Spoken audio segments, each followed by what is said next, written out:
Kampanting-kampante noon ang kampo nila Duterte, ang kampo nila Bato, ang kampo nila Bongo, na hindi mapapanagot si Duterte kahit sa ICC. Ha? Ang paniniwala nila, hindi mapapanagot sila. Bakit? Unang-una, wala daw jurisdiction ng ICC sa atin.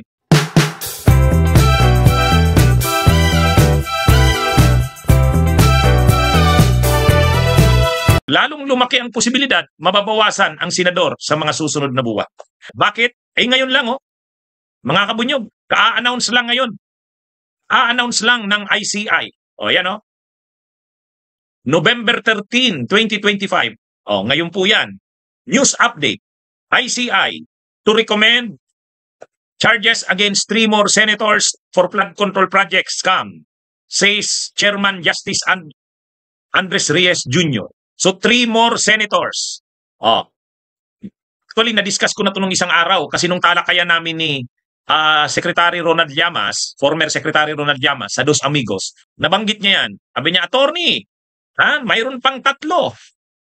Isasabi ko sa iyo mamaya. Gusto niyo bang malaman kung sino? Kaya lang, inanunsyo na ni Chairman Justice Andres Reyes ng ICI, 3 pang senador. Ibig sabihin ng 3 more, may dati na. Di ba? May dati na. So kung may dati na, sino yung dati? Di ba pinangalanan na si Joel Villanueva saka si Jinggoy Estrada. Di 3 more. May 3 pa. So may pinangalanan na nung nakaraang araw. Nag-recommend na ang ICI nung nakaraang araw kila Joel Villanueva, Jinggoy Estrada. So may 3 more pa. So mabigat ito mga kabunyog, may 3 pa. Hindi sa akin galing na may 3 pang galing sa ICI. Galing sa ICI, 3 more senators. So ibig sabihin, 3 more senators may nauna na. May nauna na ba? Yes. Nung isang araw, inanunsyo na ng ICI na nirecommend na nilang kasuhan si Jinggoy at saka si Joel Villanueva. So ngayon, mayroon pang 3 more. Malalaman natin yan. Malalaman natin yan, mga kabunyog, mga kababayan. Actually, may idea na ako.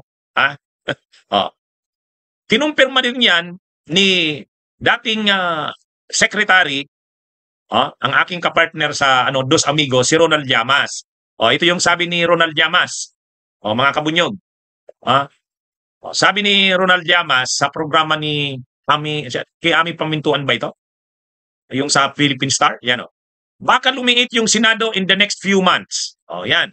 Llamas on widespread corruption and the ICC issue, wherein several senators are implicated. Baka maraming senador yung mawala in the next few months dahil mayroon kang 4 na senador na pwedeng makasuhan dito sa anti-corruption at may 2 senador na pwedeng kunin ng ICC. Ayan So ano na yan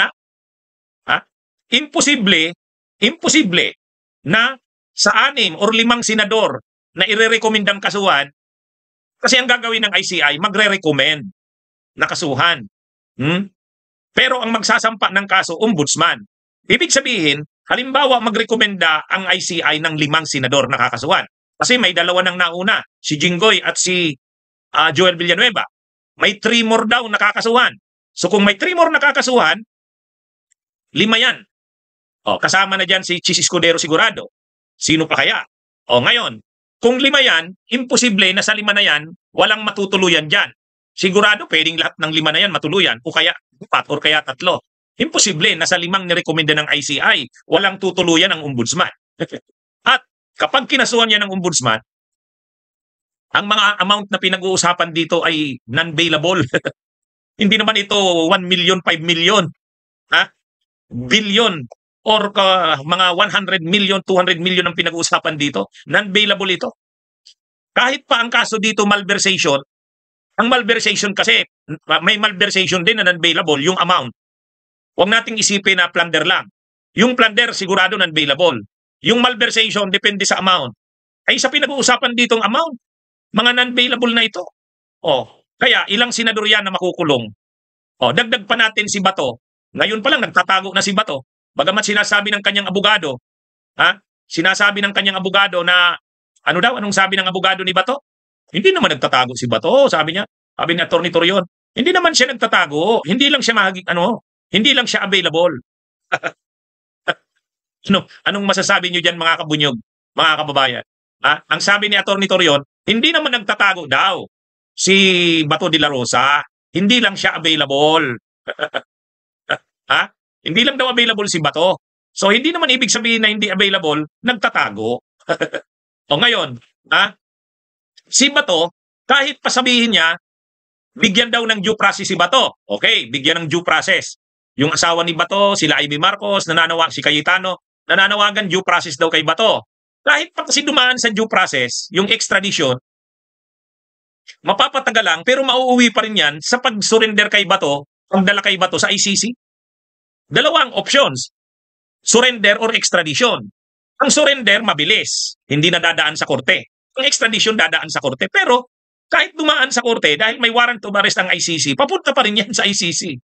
So, si Bongo, pag si Bato, susunod na dyan, si Bongo na. Susunod na. O ngayon, karamihan ng mga senador na ito ay mga nasa minorya ito. Mga nasa minorya ang mga senador na ito. Ngayon, magsasabi na naman yung mga yan na ano daw, pinipersecute yung mga nasa oposisyon o nasa minorya. Hindi po. Hindi. Bakit? Ang kaso ba ni Bato ngayon lang lumitaw sa ilalim ng administrasyon ni Marcos? Ang kaso ba ni Bongo sa ICC? Kung ngayon lang lumitaw sa panahon ni Marcos? Kaya wag silang mag-isip na itong mga nangyayaring ito ay persecution sa kanila. Persecution ba ito kay Bato? Persecution ba ito kay Bongo kung lumabas na ang arrest warrant din ni Bongo? Hindi ito persecution sa kanila. Kasi ang kaso laban kay Bongo, ang kaso laban kay Bato, isinampa nung panahon pa ni Duterte. Pinaghirapan yan ng mga biktima ng war on drugs ni Duterte. Pinaghirapan yan ng mga abogado, ng mga human rights groups. Pinaghirapan yan nila dating Senador Sani Trillanes. Ha? Kahit panahon ni Duterte na parang wala kang kapag-apag-asang mapanagot si Duterte, naglakas loob ang mga biktima sa war on drugs ni Duterte. 2017 o 2018 yan isinampa sa ICC. Kaya wag nilang isipin na parang ito ang ginagawa sa kanila, pinipersecute sila para mabawasan ang senador. Hindi. Hindi yan. Hindi yan. Sa katunayan, walang kampanting-kampante noon ang kampo nila Duterte, ang kampo nila Bato, ang kampo nila Bongo, na hindi mapapanagot si Duterte kahit sa ICC. Ang paniniwala nila, hindi mapapanagot sila. Bakit? Unang-una, wala daw jurisdiction ng ICC sa atin. Kasi ang ginawa nila Panelo noon, ang ginawa nila Duterte, nag-withdraw sa ICC. So wala na daw jurisdiction sa atin. Pangalawa, nanalo ang Marcos at Duterte nung eleksyon. Di ba? Yun ang nila. Nanalo ang Marcos at Duterte nung eleksyon. Dahil nanalo ang Marcos Duterte noong 2022, wala. Tuloy ang maliligayang araw. Hindi mapapanagot si Rodrigo Duterte sa ICC. Hindi rin mapapanagot si Bato. Kaya lang, God works in mysterious ways. Di ba? God works in mysterious ways. Sinong mag-iisip na yung unit team na napakasulid ay mabubuwag? Di ba? Sinong magano? Kung hindi nabuwag ang unit team, ay ang magiging ang pagsasama ng Marcos at Duterte ay magiging matibay. Hindi, sa totoo lang. Kung hindi ba nag-away ang Marcos at Duterte, sa tingin nyo, maituturn over si Duterte sa ICC? Sa tingin nyo, itong kay Bato ngayon, maituturn over si Bato sa ICC? Kung ang relasyon ng Marcos at Duterte ay matibay, hindi.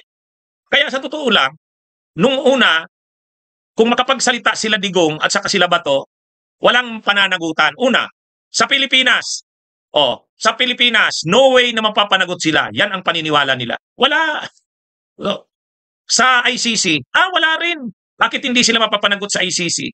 Kasi ang iniisip nila, wala nang jurisdiction ng ICC sa atin kasi umalis na tayo. Nagulang si Duterte. Alam nyo, matalino rin si Duterte kahit paano. Sila Panelo, sila Medialdia.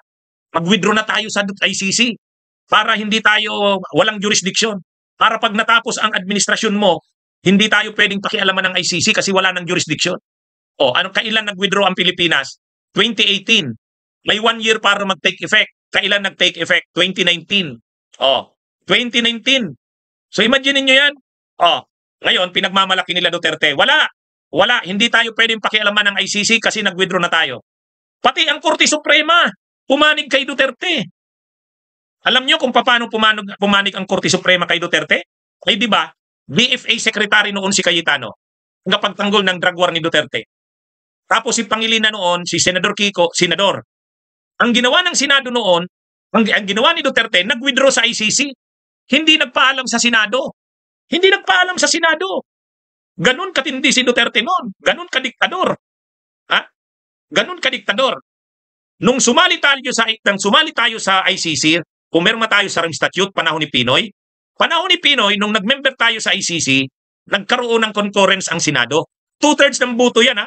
Ang concurrence sa treaty, ang required na boto niya ng mga senador, 2/3. Mahirap yan. Actually, si PBBM noon, member pa noon ng Senado. Sila Jingo Estrada. Kasama sila sa mga nag-concur, nag-ratify ng treaty. So, naging valid yung membership natin. Naging valid yung membership natin sa ICC. Pero nung panahon ni Duterte, winidraw ni Duterte ang membership natin. Ano? Winidraw, 2018. Tapos, may 1 year yan para mag-take effect yung withdrawal. 2019 nag-take effect. So, sabi nila Duterte, nila Panelo, ni Madialdea, yan, naisahan natin sila. Wala na. Hindi na tayo mahahabol ng ICC. Kahit pa kinasuhan sa ICC, wala na. Hindi naman yan makakatungtong sa Pilipinas. O ngayon, ano na naman ang ginawa? Question sa Korte Suprema. Si Senador Kiko Pangilinan at ang mga cause-oriented groups, mga progresibong grupo, nag-file ng kaso sa Korte Suprema. Question ang constitutionality, validity ng ginawa ni Duterte. Pwede bang mag-withdraw ang presidente nang hindi pinaalam sa Senado? Samantalang yung pag-member doon sa ICC, kailangan ng ratification, concurrence ng Senado? Yung pag-withdraw, valid ba yung withdrawal? Alam niyo kung ano ang ruling ng Korte Suprema? Ang ruling ng Korte Suprema, valid. Pinag-aaralan pa namin yan ngayon sa Constitution. Sabi ng Korte Suprema, valid. Kinampihan ang desisyon ni Duterte na mag-withdraw. Hindi daw kailangan ang concurrence ng Senado sa pag-withdraw. Ang kailangan lang ng concurrence yung pagsali, yung pagpirma sa treaty. Kailangan. Pero yung pag-alis sa treaty, hindi na. Desisyon na yan ng presidente. Ang tindi, di ba? Ang tindi, di ba? O, di tuwang-tuwa na naman si Duterte na kahit yung Korte Suprema, kinatigan siya. O, di valid yung pag-withdraw. Valid yung pag-withdraw. Wala nang legal issue doon. Natalo sila Senador Kiko Pangilinan at ang mga progresibong grupo. So, tuwang-tuwa si Duterte. Ang problema na lang nila, eleksyon ng 2022. Sa eleksyon ng 2022, ang iniisip nila, dapat matalo sila Leni Robredo. Dapat matalo ang oposisyon. Kasi pag nanalo si Leni Robredo, baka bumalik sa ICC, sigurado pala, isusurinder si Duterte sa ICC. So, talagang ginawa ng mga DDS na wag manalo si Leni Robredo. Sinuportahan nila si Marcos. So, Marcos Duterte sila. Marcos Duterte. Yeah, Marcos Duterte. Okay, nanalo si Marcos at Duterte. O, tuloy ang maliligayang araw. Tuwang-tuwa sila Baste, sila Pulong, tuwang-tuwa si Roque, tuwang-tuwa sila Trixie Cruz Angeles. O, kasi panalo yung Marcos Duterte. O, so walang tsansa na si Duterte ay maisurinder sa ICC. Ang problema, nag-away ang Marcos at Duterte. Nahati ang unit team. O, paghati ng unit team, o anong epekto nun?